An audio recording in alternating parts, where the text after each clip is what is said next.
How's everybody doing? Good. I'll try to make it interacting so we can have some fun. I actually will also open up for questions. So if you guys have any questions, I don't have a ton of material, so I probably can't answer them, but I'm at least willing to answer, let you guys ask questions. So let me go ahead and jump in it, the presentation. Let's see, they showed me how to do all this stuff. Okay, so a little bit about Montage itself. Let's just start this way. How many people know who Montage is? Raise your hand. Okay, so it's about 50-50. So then I'll give a little bit of background on who they are for the other 50% who doesn't know who Montage is. So Montage itself has been in business for about 20 years. They originally started in Shanghai, and they were focused on the digital TV market, so high-speed interface market. Intel, at the time, this is rewind about 18 years ago, and Intel was developing the fully buffered DIMM projects and needed vendors to make the AMB, the advanced memory buffer. So at that time, Montage was picked as one of the lead companies to make advanced memory buffers because of their expertise in the digital TV market. So that's what started the relationship between Intel and Montage. Intel is Montage's second largest investor. They own 10% of the company. They're also on our board, so they give us a lot of insight and direction in different products to develop. So that's what started Montage in the high-speed memory interface products. Right now, we feel we're like number one in the market. There's 3 companies that make products similar to ourselves: Renesas, ourselves, and Rambus. We own about 40-45% market segment share. In addition, a couple years ago, Intel said, you guys might want to look into the retimer market. It's doubling every year, and, the PCI market's doubling every year, and there's a need to clean up that signal. So we jumped into the retimer market with Gen 4, and now we also have parts for Gen 5. Well, CXL is really emerging of those two, where you've got the memory component, which we're experts on, we feel, and you've got the PCI component, which again, we've been able to ramp up pretty aggressively, and we see CXL as the merging of those two products. So Intel actually approached us also again about 3 years ago and said, you guys should make a controller. It's going to be a market that's needed in the industry, especially as CXL comes out. You guys should really look into making a controller. So we did that. We focused on time to market, so we partnered with Synopsys. And then going forward, we're looking at developing some of our own IP so that we could get a product time to market working with Synopsys. So we were the first to ship a CXL controller. We're also the first to ship in mass production. We are actually in a mass production state today on our current product. And then we're developing our second generation product, which will be available later this year, which adds IDE support, increases the speed up to 6.4, and does a 30% reduction in latency. So we will offer both of those products this year. So again, we already have one available in mass production today, and then we will refresh that product later this year. But you want to make sure that the whole ecosystem is available and ready for it. So we are giving and have provided parts to how many people in the room are using our controller today? So at least 3. So it's not too bad. Actually, we've sampled about 50 different customers. So again, you cannot enable an ecosystem unless you really get the parts out there. So we've really focused on the CSPs, the OEMs, and also the key DRAM suppliers, because at the end of the day, we sell silicon, we sell the controller. You're gonna get some great products from SK Hynix, from Samsung, Micron's kicking the tires. At the same time, you're also looking at other people integrating the silicon on an add-in card, okay? So let me go ahead and jump into the presentation. So again, my 1 or 2 slides on who is Montage. So Montage itself has about 700 employees. We started again in May of 2004. We are on the NASDAQ equivalent called the Star Exchange in Shanghai. So if you guys are interested in a good stock investment, you might want to go out and look at it right now. We're a little low, so it'd be probably a good investment at this time. Again, as I mentioned, we focus on high performance, low power ICs. We've got locations here in Korea, and Shanghai, Beijing, Xi'an, Kunshan, Macau, and then a number of locations in the United States. Okay. Our products, we mainly focus on them in the memory space today. So again, Samsung and Hynix, right in your guys' backyard, they know how to make a DRAM, and they do a phenomenal job making a DRAM, even way better than Micron. Hopefully no one from Micron's here in the room. So what we do is we try to make the peripheral parts that they don't want to make. So the temperature sensor, the SPD, the PMIC, some of those other peripherals to just kind of stay below the radar. I like to think they focus on the billion-dollar markets. We focus on the million-dollar markets. So we've been pretty successful in that area. As I talked about, we entered the retimer market a couple years ago. We developed products for Gen 4. Now we have products for Gen 5, and we're already in development on Gen 6. We also have our CXL, as I mentioned, our controller, which in a way is just a merging of the PCI retimer, and our memory interface products gave us the background for our CXL products. Not sure if you guys also know, we are a reseller of Intel CPU into the China market. We add a security wrapper around that product and sell it into the China market. Last year, we sold over 100,000 CPUs alone into the China market, so we're doing very well in that area. So again, we're just not a small company. We really want to focus on who's who. So we do a lot of work with Intel. Again, they own 10% of my company, so I always need to make sure I support Intel, what they're working on. But as you guys know, AMD already has about a 25% market segment share. Then you've got Ampere, you've got Huawei, you've got a number of other companies, Grace, with NVIDIA that are making CPUs. So we want to make sure that we are not only working with Intel, but we're working with everybody. In our industry, it's a commodity part. It's standards based. So we want to make sure we understand what our customers and our customers' customers want in a product. So that's what we're also doing with CXL. We're really trying to make sure we understand what SK Hynix needs and Samsung needs, but we really want to understand what you need today and what you need in the future so we can develop that technology in our controller, or is there other type of products that we can develop that would complement you and support you there. So I'm not going to go through everybody here. Hopefully either you see your name there or can talk to me afterwards and we can look at putting your name up there. But we really want to focus on what do our customers want today, but what do they want in the future? So that we can make sure we develop that. Because a number of the presentations you saw today talk about pooling. That is not going to be easy to implement. There's also going to be a number of security features that are needed around it, and a lot of software that's needed around it. So it's a whole ecosystem that is going to make pooling really work successfully. So we need the whole ecosystem to work on that environment. Go. So I always like a marketing slide. It's very busy. I'm sorry about the colors coming up all botched up.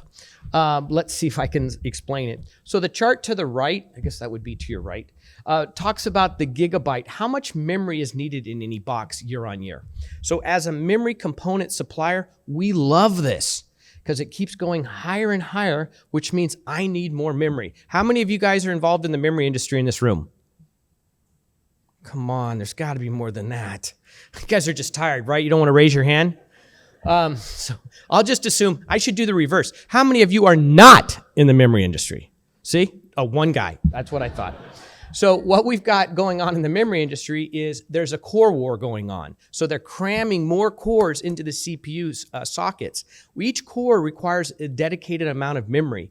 And with ChatGPT and artificial intelligence, they're needing even more memory in each of those, based on each of those servers. So you have a very nice growth year on year of how much memory is needed in each box. Sadly, this year we're going down.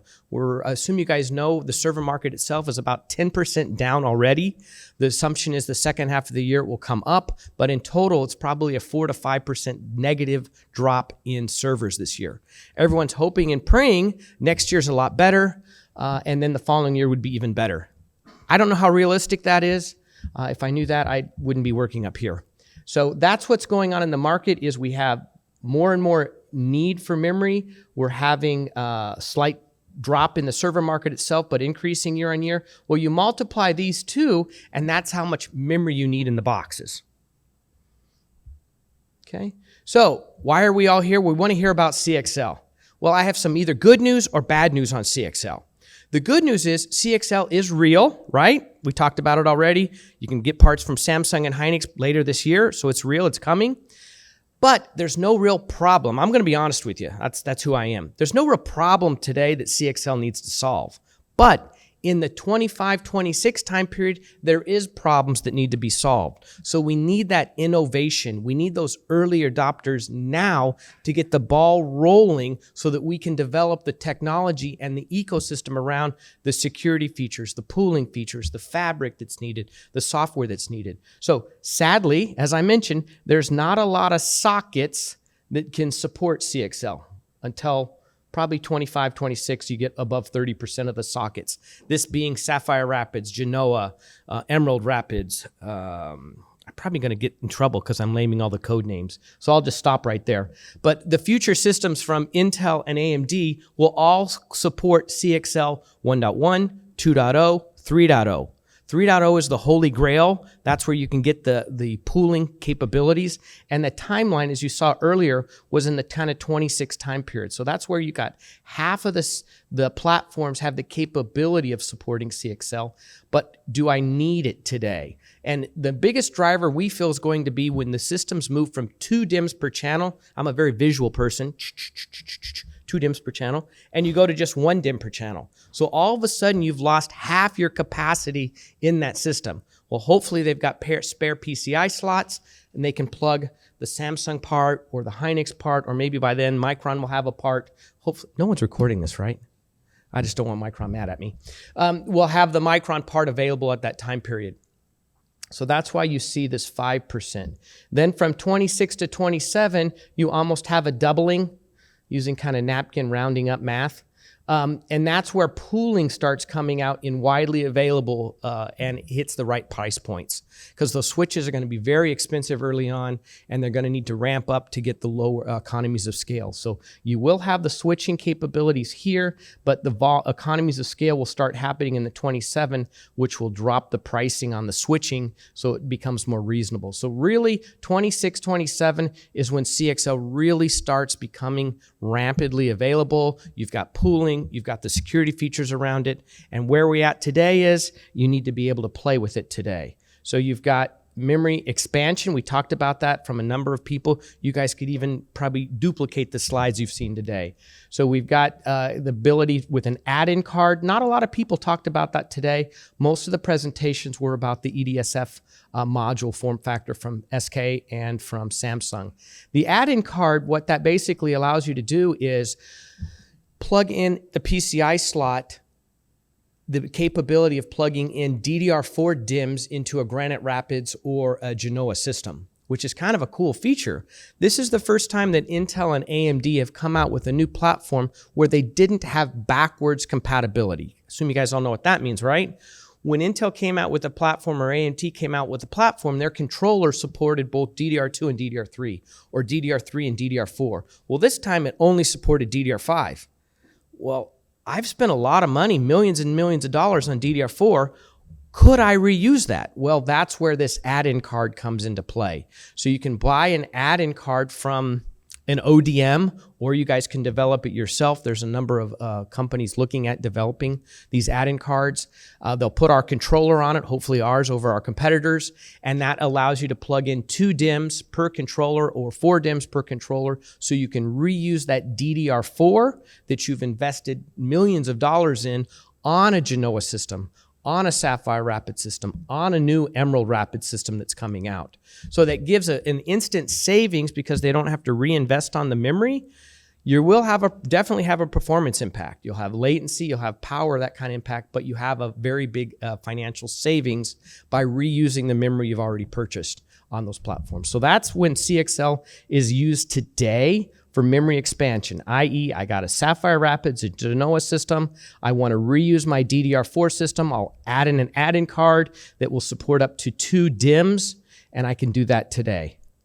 The other option that is very popular and what Samsung and SK are doing is developing an EDSF module. So they'll have our controller in there, and they'll plug into the CPU, and they'll have their DDR5. They're focusing on DDR5 here. Our controller, as mentioned, I think somewhere in here, yeah, right here, supports both DDR4 and DDR5. Going forward, we will drop DDR4 support because the industry transitions to DDR5 pretty aggressively in 2024. Later this year, they're probably at about 40% of their bits are on DDR5. So long-term, DDR5 is the optimal solution. So that's why SK and Samsung are already doing the migration on their part focusing on DDR5. Okay? So I'll take a breath. Any questions? Okay, I see you scratching your head. Was that a code or no? Just, okay, good.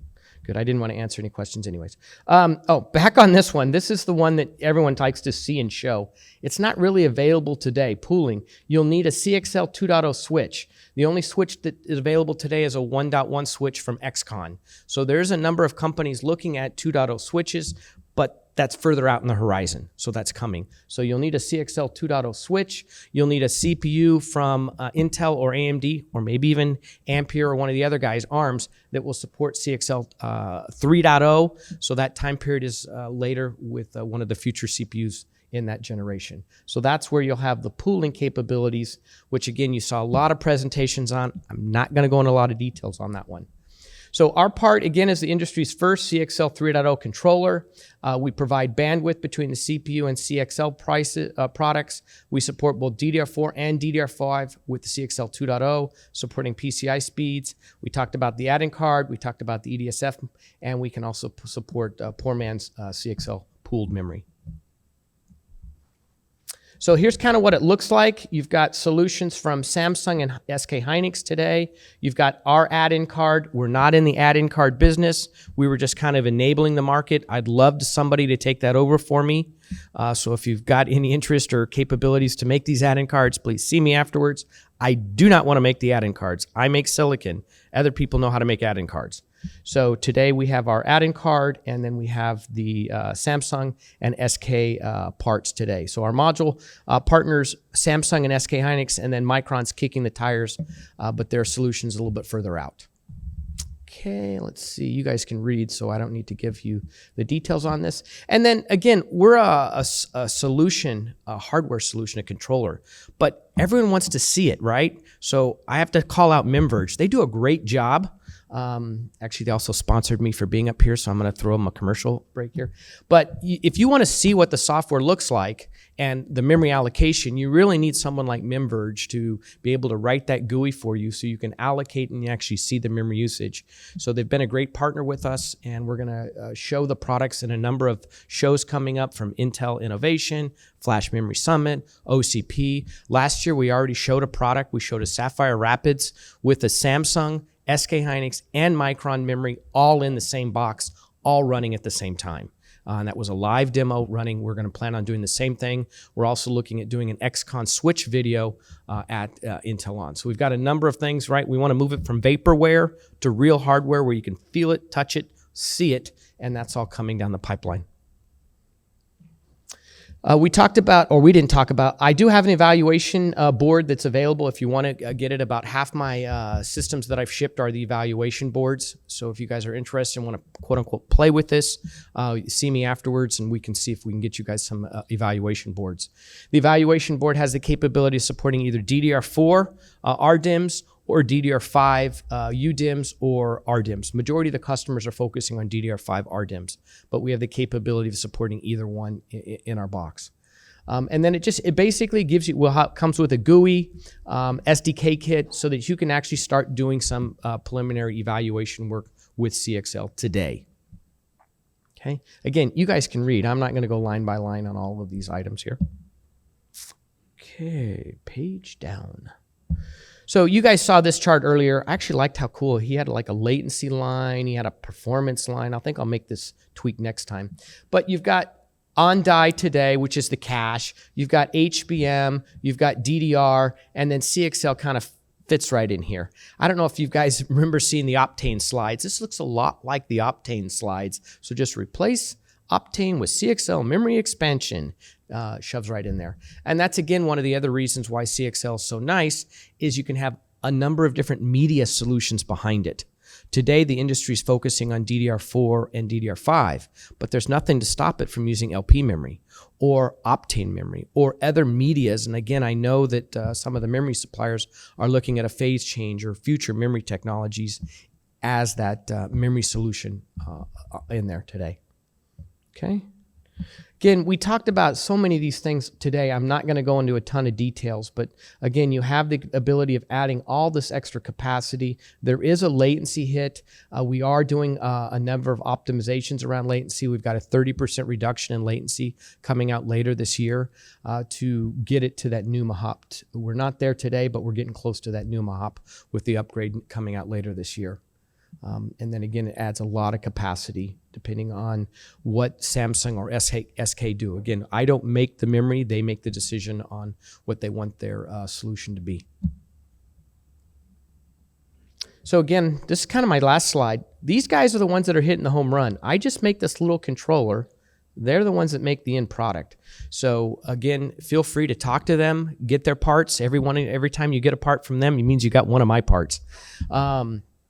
But my story to you guys is this will not be successful unless we all kind of get behind it, unless we all look at the software optimization that's needed, unless we all can find solutions to problems.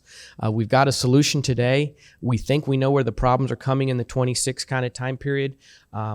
But again, we need everyone behind this technology so that we can get the software optimized. It's not going to be Optane where only SAP HANA was optimized, right? We need a number of software optimizations for this really to take advantage and get the economies of scale to drive the pricing down on this product. So I kind of went different from everybody else. Hopefully you enjoyed this presentation. I will open it up for questions out there if there is any questions. No. Okay, so then I will bring up the AMD presentation. We're going to try to accelerate things and get you guys out here a little bit earlier. Are you guys cool with that? Okay. Well, thank you guys.